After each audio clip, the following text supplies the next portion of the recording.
Hi, I'm Hannah Jarriel. I'm presenting my oral presentation for Florida State College of Jacksonville with Professor Sebena Masline. I completed my internship at One Call Care Management, Jacksonville, Florida, and completed it with our software development team, the leader Donald Sanderson.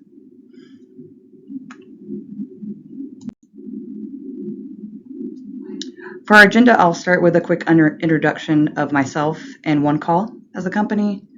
Then I'll cover technical learnings, non-technical learnings, and some key takeaways.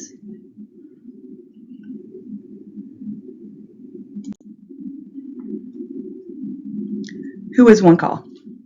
One Call is a healthcare management company that covers workers' compensation.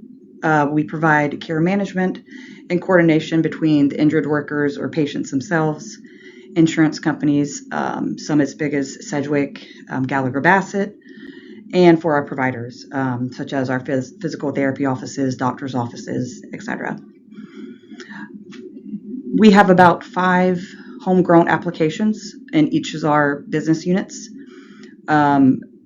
which are covered by the offerings of physical therapy, diagnostics, home health, and transportation, translation, and services. These were previously 5 different companies that were bought and coordinated within One Call, and then transitioned each application to coordinate with each other. I have been with the company for 13 years. I started on the business side for the majority of the years, in which at that time I got into my IT career and field and started on the help desk, and then had the opportunity of moving to the software QA team. On that team, we were in charge of really completing the end-to-end testing between the applications, minimal coding. That typically we're really just doing the end-to-end testing. So this opportunity with our development team really gave me the insight on the coding level and the development side, as I was more on the business and the outside the UI side.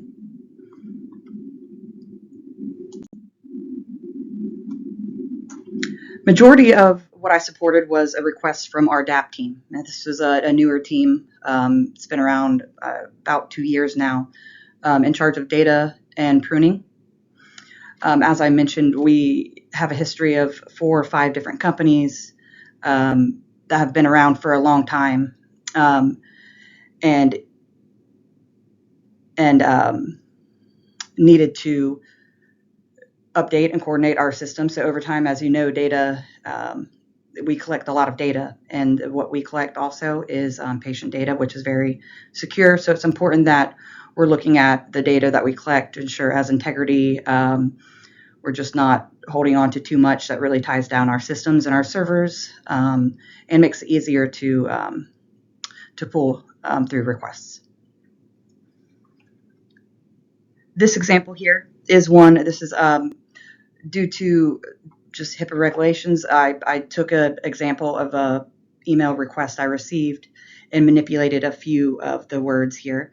But this was very similar to what I would normally receive. You can see this top subject line says TNL DAP process top 8 tables and TPC database. That would tell me it is for our TNL, our transportation and language application. And they're looking for 8 tables from our TPC is the name of one of our databases for the TNL team. It was very generic. She would just email me and let us know that they're going to DAP process these 8 tables, and also would sometimes add additional notes, such as this instance was mentioned that dependent tables would also be processed, and they're asking for archive time frame of 2 years. So typically what I do is use information schema, which is a very helpful tool in Microsoft SQL that gives you the ability to use it similar to a select statement.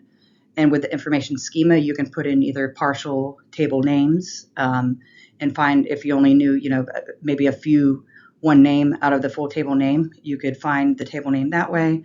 Or you could find related and relationships of databases between, such as foreign keys, parents, and such. In the information you could see is they would provide me the table name, the date column, which typically this was around the creation, either date and time, the archive time, which was the 2 years, and then some comments, as you can see. Some comments were mentioned that, as you can see, the first line, table can be decommissioned as no new data after 2016. That would tell us that maybe this data or this table we don't use and has been stagnant for a while. So maybe we want to look at decommissioning all the table rather than just the 2 years. This is another example. Sometimes it wouldn't be an email format and they would share an Excel sheet, a spreadsheet with me. And here you can see it's very similar. They would give me the table name. In this instance, it would be the full row count and then some of the minimal date and time they were looking for. And below is an example of a SQL statement, a form of one I would, typically have either add an order by if I needed to be able to look at the data time frame better. But this was an example of how I would pull the data and then reach out to the teams that use this data to ensure there was no concerns. And then I would respond to the DAP team and let them know they can proceed. The purpose of the DAP team, most companies have a massive amount of inactive and stale data that they no longer use. And it can really build up over time if you don't have a DAP process in. Also, performance improvement. Obviously, it frees up a lot of storage. And data governance. It's important to have integrity in your data, and keeping up with it allows this.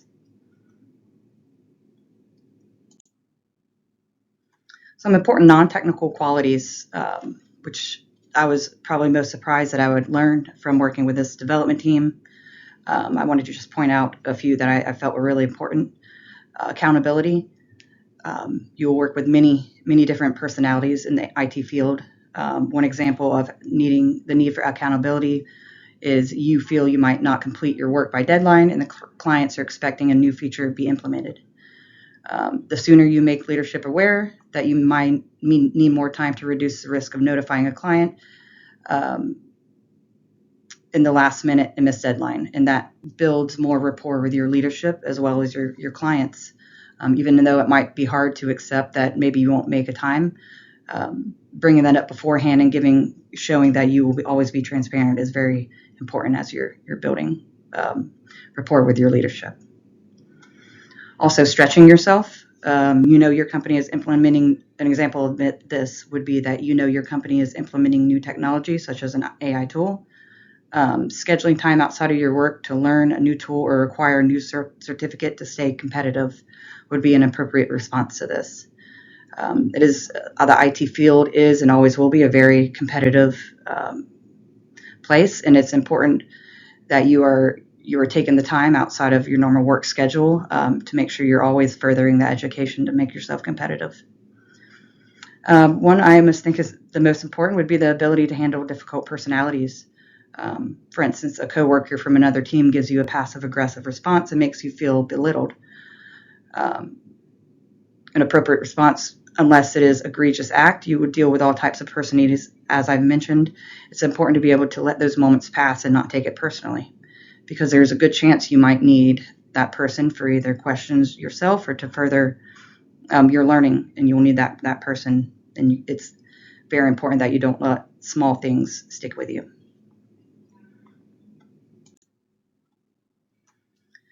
Some key takeaways. The IT field is one of the most competitive fields and seems to be increasing in the future.